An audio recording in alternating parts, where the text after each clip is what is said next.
आंदोलन पुढच्या वेळेला करावं का नाही करावं या मानसिकतेतून टपते माणूस.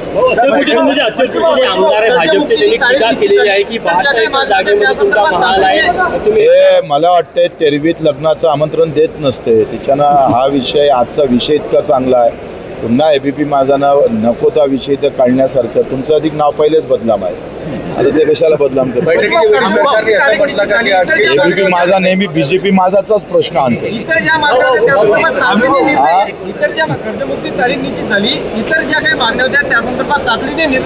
आता 8 दिवसात लगेच एक बैठक लागणार त्याच्यावर निर्णय होईल. कसं आम्ही जिवंत आहे.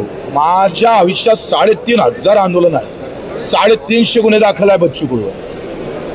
आंदोलन करायला काय माणूस मेला काय जिवंत आहे ना आम्ही.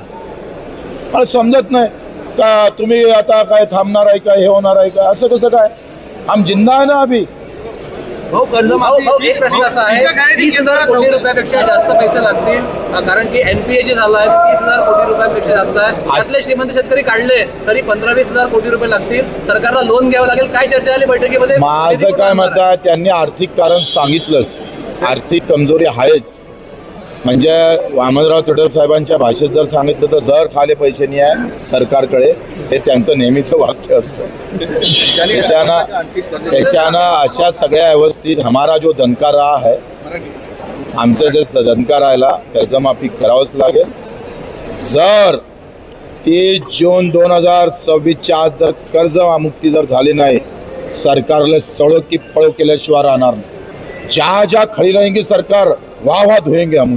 पैसे कुठून आणणार सरकार. ते आणा ते काही करा तुम्ही डाका मारा काही करा. सरकारने असं म्हटलं की सध्याची परिस्थिती आर्थिक कर्ज घेऊ शकत नाही त्याची लिमिट संपली आहे. तुम्ही त्याचा विचार करू नका. तुम्ही सरकारच्या वतीनं बोलल्यासारखे बोलताय.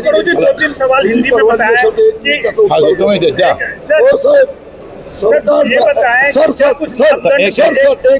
क्लीन कर देता हूं. सरकार नावाची यंत्रणा प्रिऑरिटी किंवा क्रम बदलून याचे पैसे त्यावर वळवू शकतात ही प्रक्रिया आहे. त्यामुळे कर्ज घेता येतं हा बहाणा होऊ शकत नाही. फक्त क्रम बदलायचे.